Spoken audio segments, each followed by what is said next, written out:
Hi, welcome to the Researcher Archives. This is RT. As a writer, Greek gods are common in my research for many reasons, so I thought, why not compile the whole family tree in a video? This is the entire lineage of Greek gods, from chaos to Olympus.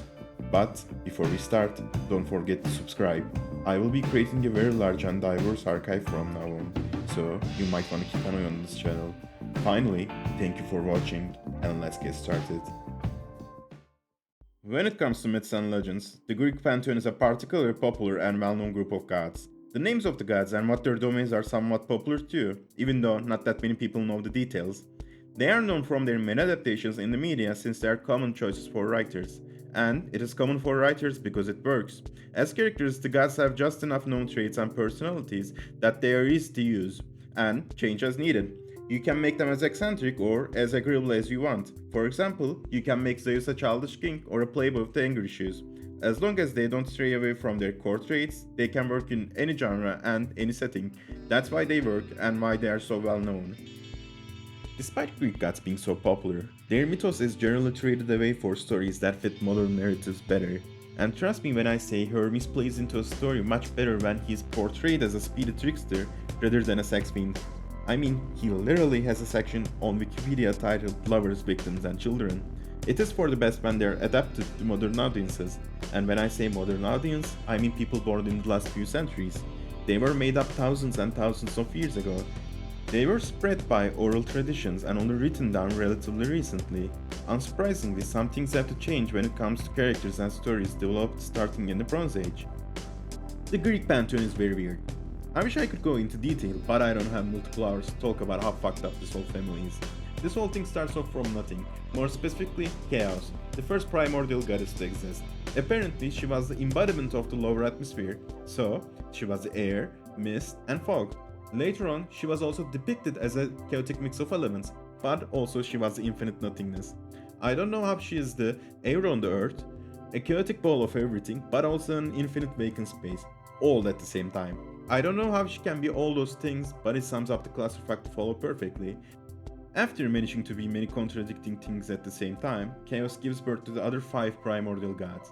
Don't ask me how, it could be mitosis for all I know. Then came Gaia, the goddess of earth and the mother of creation. She is the Greek mythos version of Mother Nature, or at least one of the many figures deemed Mother Nature. She is also the foundation of the universe. In this case, I doubt she is the whole universe, but she is at least the planet. She creates, asexually, the sky who is called Uranus, the mountains, the sea, and the islands. She then gets married to her son Uranus, and they proceed to create the Titans. Then, as many already know, the Titans give birth to the Olympians. The other primordial deities do have offspring of their own, but this particular branch of the family is the bulk of the drama in the stories we know. Tartarus is a pit beneath the earth, and deeper than the underworld that was later named Hades. Tartarus is not just a personification of the pit, but the actual pit. And, of course, he is the primordial god of that pit. The anti-heaven, as it's sometimes referred to as, is the dome that covers the bottom of the earth as the heaven covers the top, both encasing the whole cosmos in an egg-like shape. Tartarus came to be a prison for the Titans later on, and it's space to torment mortals who sinned against the gods. Sisyphus and Tantalus are just some of the popular inmates of this prison. Tartarus is just a possible ending point for souls if they were wicked enough in their lifetime, or if they managed to piss off the gods. Eros is most commonly known as Cupid, but there is a much powerful Eros within the mythos. Eros, the primordial god of creation, came into existence way before the Olympians. Another important distinction when it comes to Eros is that he is the god of creation, while Gaia is the mother of creation. It is said that he is the reason for the new generation of life in all of the cosmos. He is said to be the uniting power of love, where he is the reason for conflicting elements within chaos to unite. But there are a lot of conflicting sources when it comes to the origins of Eros. Some say he hatched from an egg laid by Nyx, and some say he is the first primordial god to exist. Either way, he is the reason order exists in this whole mythos. Erebus is the primordial god of darkness, more specifically the dark mist covering the depths of earth. He is the separation between the underworld and the earth. As the consort of Nyx, he led to the creation of day and night. Towards the evening, Nyx draws upon Erebus' darkness to create night, and their daughter, Hera, the primordial god of the day, disperses the darkness to reveal her brother, the primordial god of light and bright, giving way to the day. Erebus and Aether were considered to be the source of day and light rather than the sun. Nyx, the primordial goddess and personification of the night. In addition to being considered the very substance of the night, she alone gave birth to the three gods, or sometimes referred to as spirits. Hypnos was the god of sleep. Every night, Hypnos would follow his mother into the sky. Thanatos was the god of non-violent death and the twin brother of Hypnos. The twin brothers are said to generally accompany each other. Finally, the daughter of Nyx was Nemesis. She doesn't really have a title that goes as goddess of, because she is a few things. Nemesis was a force that would keep the fate of humans equal. She would give luck to those who deserved it, or she would bring loss and punishment on those who didn't deserve theirs. She would also punish mortals with hubris or arrogance before the gods. Uranus was the primordial god of the sky. He fathered 12 sons and 6 daughters with Gaia, creating the first generation of Titans.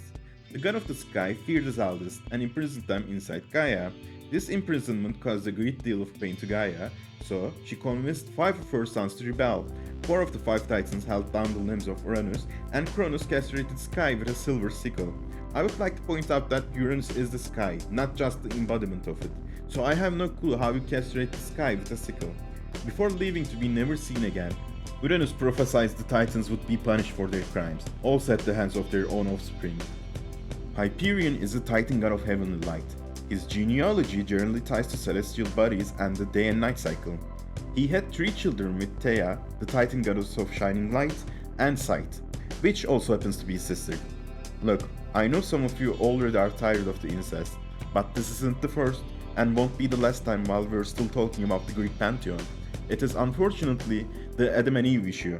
When everything comes from only one family, incest is eventually going to happen, because there's quite literally nothing else to mate with.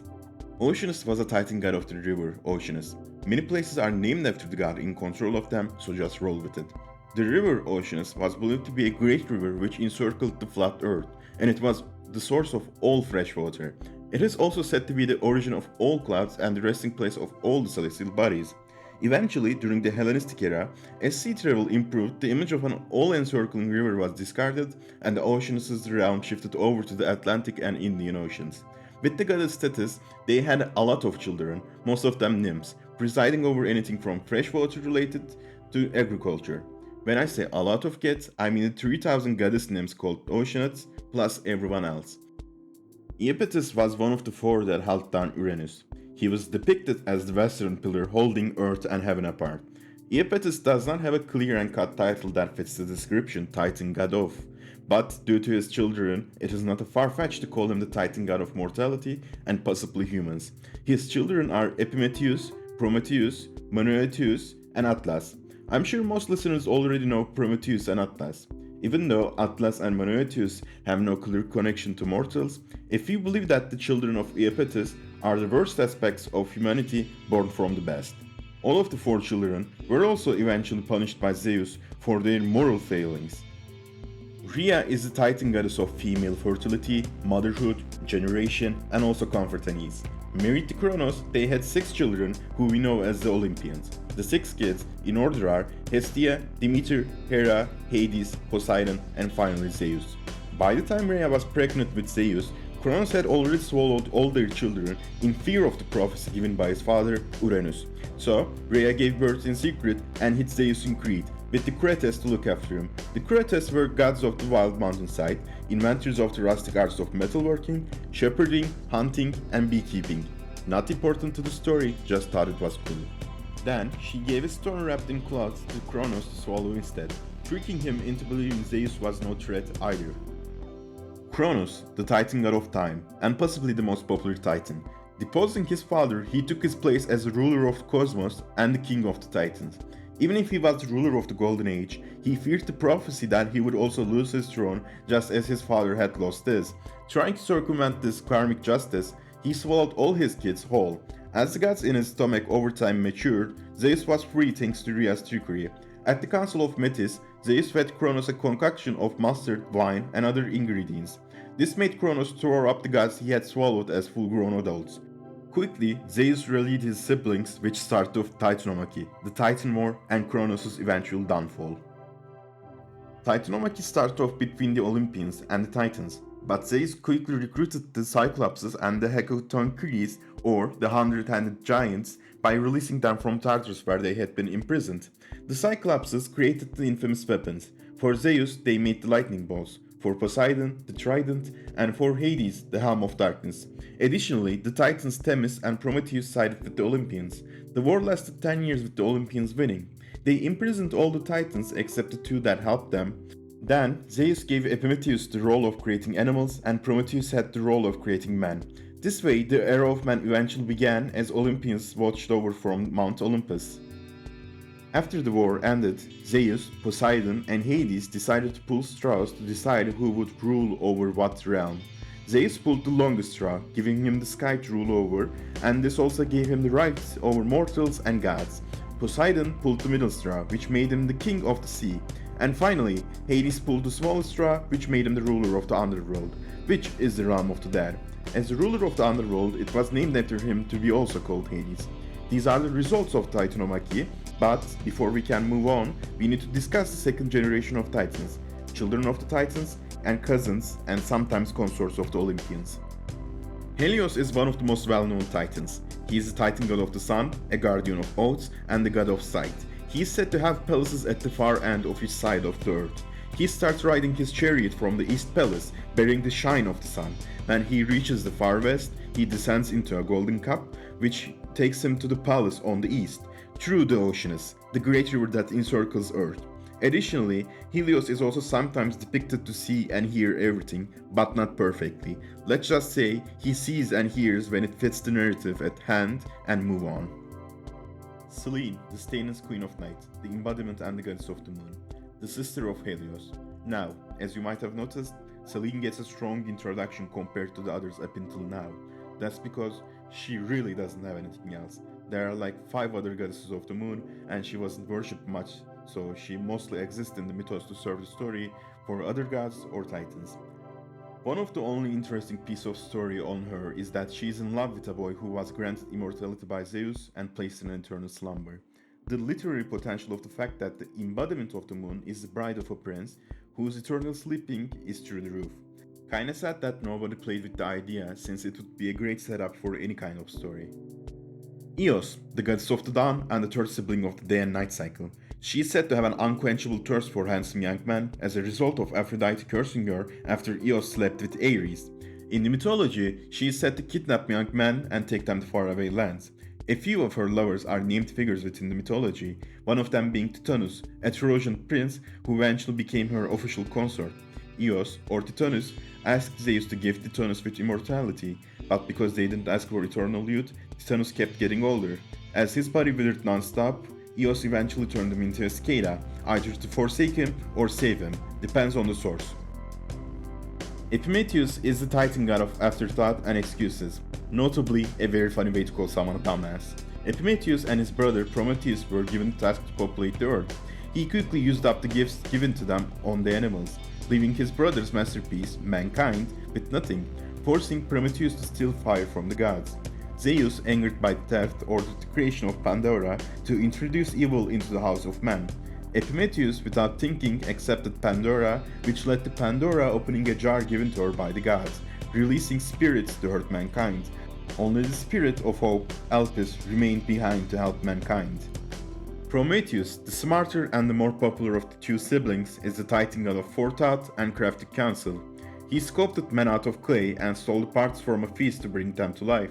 Then, he gifted mankind with fire to arm them against other races, which he stole from the workshop of Athena and Hephaestus.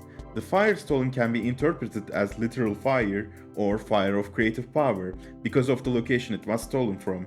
Later, he was caught by Zeus and tied to Mount Caucasus, where every morning an eagle comes to feed on his liver, which regenerates before the next morning.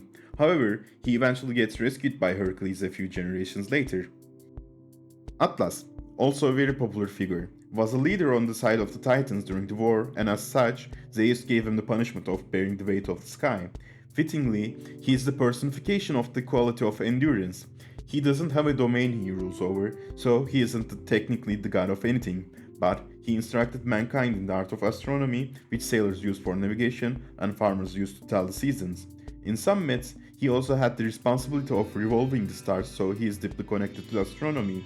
He appears in many stories, but he is also one of the figures to have an end in those stories. He gets petrified by the Gorgon's head wielded by Perseus and becomes Atlas Mountain. Metis was the Titan goddess of good counsel, planning, and cunning. Metis was the counselor of Zeus during Titanomachy and was Zeus' first love.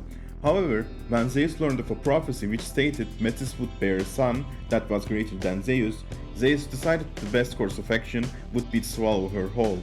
He really used his brain for that one. But Metis still bore a child within the stomach of Zeus. She gave birth to Athena, and armed her with weapons and armor all within the stomach of Zeus. Later on, Athena came out of Zeus' head. It seems that after these events, Metis is considered a piece of Zeus and no longer her own individual. Maybe she got digested, or simply is within the stomach of Zeus. We still don't know. Zeus, the God King, wielder of lightning and an ever horny and prideful god. That being said, Zeus is a clear depiction of a king high on his power. He does what he wishes and it's not always following a moral compass. He bestows gifts to those deserving and fights evil too. But he is far from perfect. He is easy to anger and faster to act, lustful and unfaithful to the chagrin of Hera. I mean, just listen to this small list of women he seduced. Leda in the guise of a swan, Europa as a bull, Danaia as a shower of gold, Alcmene as her own husband, Callisto as the goddess Artemis, and Antiope as a satyr. Considering all this, is he tyrannical sometimes? Yes, but he isn't a tyrant but a king. What kind of king can be argued? As long as you write a character to be a king, it will fit the profile of Zeus, and that is truly the best way to explain him. Poseidon, god of the sea, earthquakes, floods, droughts, and horses. Poseidon is also one that doesn't need an introduction. Everyone knows him and his trident. He is depicted as a force of nature. He is wrathful and he doesn't hold back. He has power and he uses it. But sometimes he is calm and kind. He is just like his domain, so just like the sea, he is unpredictable. He was a god you didn't want to anger, but he is also a god that would answer prayers too. He was meant to depict many elements people had no control over, so he isn't as clear-cut like Zeus. If I had to choose a few words to describe him, it would be untamed power. Hades, king of the underworld and god of the dead. The underworld is named after its ruler, so it is also called Hades. Hades, the god, is described as regal but passive. He only cared about maintaining balance and seeing it to that no one escapes his realm, so sometimes he is depicted as ruthless and a jailer. Similar to his two brothers, he is a king and his limited depictions and mentions reflect that. He doesn't appear as often in stories because people feared attracting his attention, so he often goes unmentioned. He is most known for asking Zeus for a bride and abducting Persephone after getting permission. Compared to the others, he is considered mild-mannered and reserved, as he doesn't care about the ongoings beyond his domain, but he is very much still a ruler. Hera, the queen of the gods and goddess of marriage and woman. I hope everyone sees the irony here. Hera is known for her wrath, which is fully justified, born from the lustful acts of Zeus. Unfortunately, she can't act against Zeus too much, too often, even though she belongs to a very short list of people who can stand up to Zeus at all. She most often takes it out on those who were party to or the result of the unfaithful acts of Zeus. She punishes the woman who slept with her husband and persecutes the children born from these women, like Hercules and Dionysus. It gets overlooked, but she is still a very loyal queen and a righteous goddess. Demeter, the goddess of agriculture. Similar to a few other figures we talked about, she has a very mother-like depiction, and many stories that involve that quality, making her another figure that takes on the role of Mother Nature. But just like the other Olympians, she is deeply wrathful too. Seriously, the whole family has deeply rooted anger issues. Depending on whether Persephone is stuck with Hades, the seasons will change during the year, which is caused by her feelings. She also caused a drought and threatened all life when Persephone first got kidnapped, which actually made Zeus stand down. Just like Poseidon, she reflects her domain, nourishing and caring when happy, or starving and cold when angry. Hestia, the virgin goddess of the hearth, which is the fireplace, and goddess of the home. She's kinda like the capybara of the Olympians. She has great relations with every Olympian and no one is allowed to have any issues with her. She is very close to Zeus and she is under his protection. She is close to her mom Rhea and her sisters. She is a kind and gentle figure and rarely is involved in any sort of drama. Her focus is family and that's why her domain is the home and the hearth. She is the one holding the family together. She is easily the kindest and the gentlest goddess. Athena, the goddess of wisdom and warfare. In most myths, her mother Metis isn't mentioned, so she is also called the motherless goddess. She is also the patron of heroes. In many tales of heroes, Athena tends to make an appearance to help the hero in need, giving heroes tools, weapons, or wisdom to help them on their journey. That being said, her personality is kind of controversial in the myths, but she is mostly portrayed as a benevolent goddess in modern media.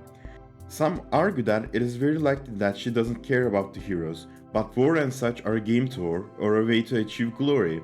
I wouldn't go as far as calling her evil, but she has done many bad things too. She's an Olympian after all. Ares, the god of war, is infamous for his rage and bloodlust, which isn't far off from his personality in the myths. Compared to Athena, he is the more unsightly part of war. He represents overwhelming power rather than the strategic side. He does enjoy war and bloodshed, and therefore takes on the position of a villain if he is in any tales most of the time.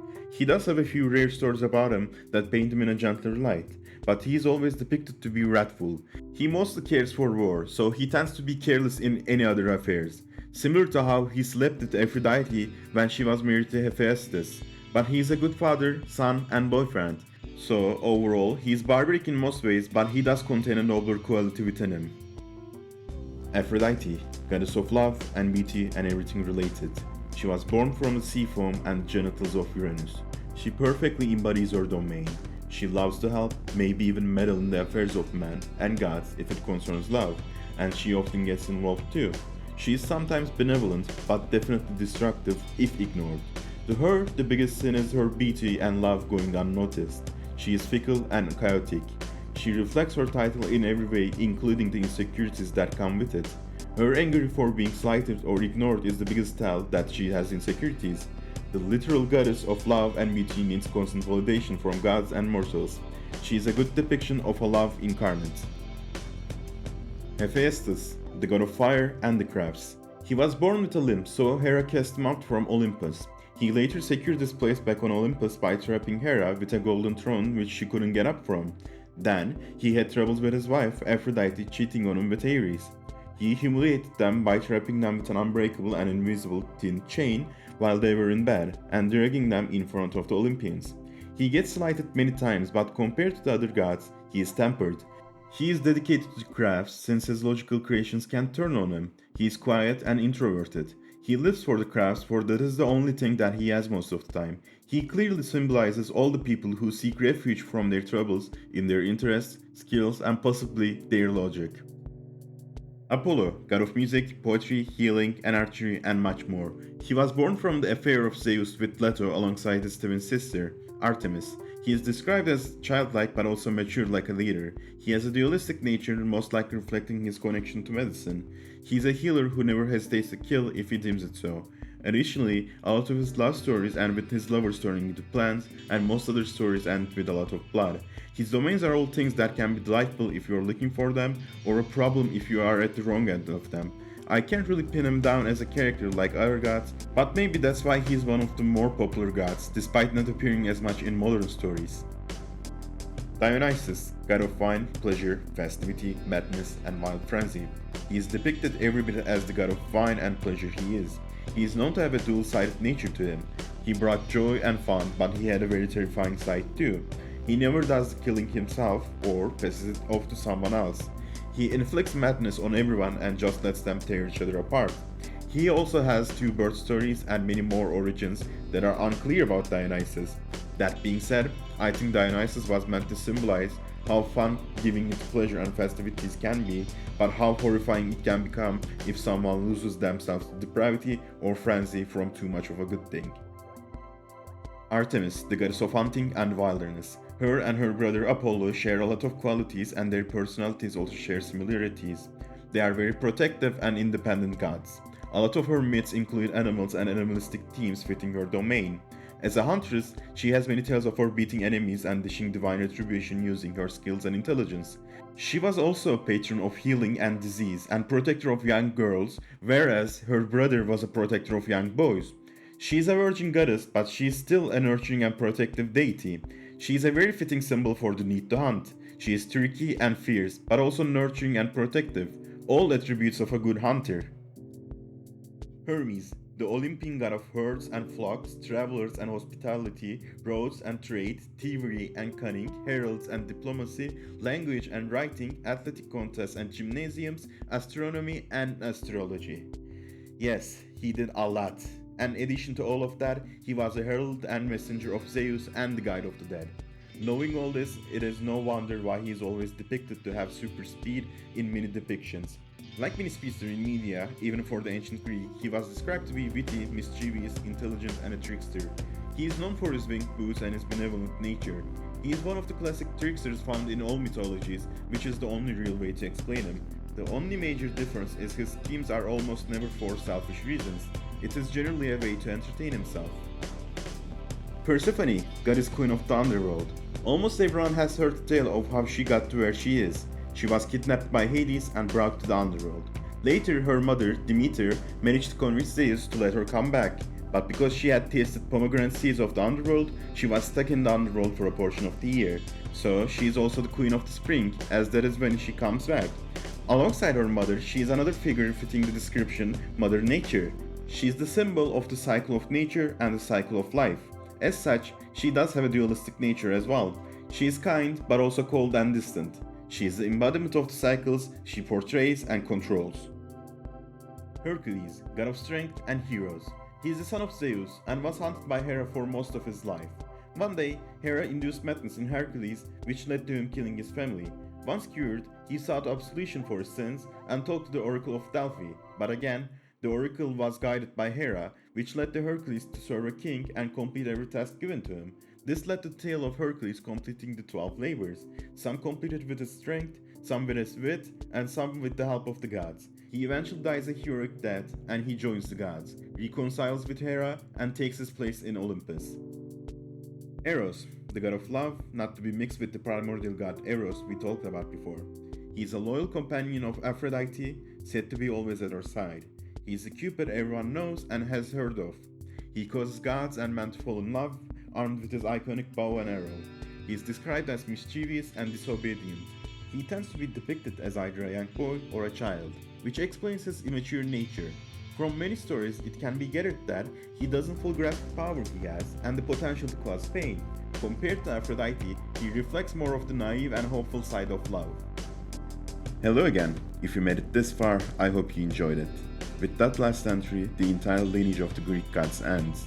I know that wasn't everyone. If I did include everyone, the video would be 10 times longer, but depending on the success of this video, I might make more about the Greek pantheon in the future. I have a few more videos and ideas in the making, but if you have any ideas on what to research, write it down below and I just might make a video on that topic. Finally, don't forget to subscribe. This took a lot of effort.